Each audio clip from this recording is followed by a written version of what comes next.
Is paying the price for the murders he's been convicted of, but it's pretty obvious that other Murdaughs who haven't been convicted of anything, they are now paying the price too. Randy Murdaugh, Alex's older brother, tells the New York Times that he's been in torment since the murders happened and still believes, quote, that Alex knows more than what he is saying. Randy says he's not telling the truth about everything there. That's what he said about his brother. Not knowing is the worst thing there is, Randy says. And while he hoped he would stop thinking about it after the trial, quote, that has not been the case. For Buster Murdaugh, Alex's surviving son, the 24/7 media glare hasn't stopped either. Buster filed a police report after seeing a photo of himself inside his home on Hilton Head in the New York Post.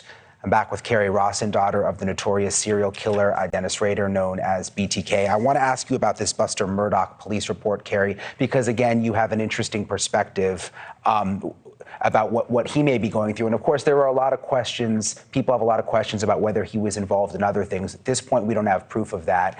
And it certainly seems inappropriate that someone would be shooting him, taking pictures of him through the window of him in his house. Yeah, I think right now people need to leave him and his family alone if they're not wanting to do media. I mean, Buster clearly is asking for respect and privacy right now, because we don't know his involvement anywhere else. He's innocent until proven guilty, and nothing's even been alleged or charged here. I mean, we have to respect him and understand he is a victim. No matter what involvement he maybe has, which is just pure speculation at this point, he lost his mother and his brother in this violent, horrific crime, and then sat there in court for weeks and had to listen to details down to what happened to his brother's brains, and then had to be on the stand and watch his father go on the stand, and now his father's been sent to 2 life sentences. I mean, it's so much, you know. I mean, I went through so much, but my family wasn't prominent. My father confessed the first night. So we knew he was guilty. I mean, Buster's probably still grappling with, is his father even guilty, along with the other family? If he's asking for something to the point that he's having to file a police report, he needs to be respected right now. He needs time to process and grieve. And when he's ready to talk, he will. It took me 10 years. I mean, sometimes people don't talk and they have that every right to never talk. But when he's ready, he will. And in terms of the brother now talking and not going as far to say that he thinks Alec murdered Paul and Maggie, but saying that something seems off here. His other brother, I don't think is at that point, has stood by him. Buster has stood by him. I mean, for you personally, what did it take to come to terms with the truth and accepting it? Oh, Lord. It's tiny little pieces, because when you're talking about these massive cases, I mean, it took 10 years for me to even talk about it. I still couldn't say BTK out loud. I was whispering it in therapy. I was already speaking up in the media. I didn't even really know my father's cases that well.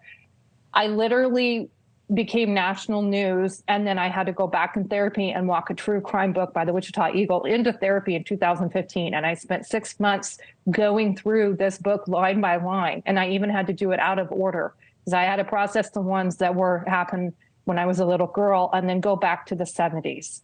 So it took me months of therapy, 10 years after my father's arrest, to even start really dealing down to the details of what my father did. And still, any new detail that comes out, like, say, when I found out my father has a gel app, I have to process that. So when I heard about Dr. Ramslet, I have to process that. I have CPTSD. I will go on alert. I will be sick, nauseated, dealing with all of that stuff. And then on my own, still try to be a mom, still try to have a life, and, you know, try to be an advocate and everything else. So when you're talking about coming to terms, it's not a one-time thing. It's tiny little pieces over a very long time. Yeah, that makes sense. Do you think, like with your dad, can you compartmentalize? Can he still be a good dad and the dad that you remember, and then also a serial killer? Or does it all become one thing? Like, I'm thinking with the Murdaughs, can they still love him for the dad that he was in the good times? Or do you just have to shut it all out? No, I mean, compartmentalize is a great word for it, and it's something my father said he did. Like he calls it cubing, where he's showing you if he's dad or BTK was a term he came up with Dr. Ransland. Most of the time, everyday life, he's my dad. And then when something comes up, or I'm talking about him, or I'm trying to educate, then he's BTK. When I was deep in therapy, processing exactly down to the details of my father's crimes, for a little while, he was only BTK. And then I had to go back and write and find my father. So that was one of the reasons I did write, was to go back and find my dad. I'm far enough along now that I have both, like dad and BTK, but I prefer to just think of him as my dad. Really, the whole thing, I prefer to just call him my dad. Yeah. Well, Kerri, I can't say enough about you and just how inspiring you are, and you show people what humans are capable of overcoming, and you're such a good person, and you help so many people, and I just really appreciate you coming on tonight.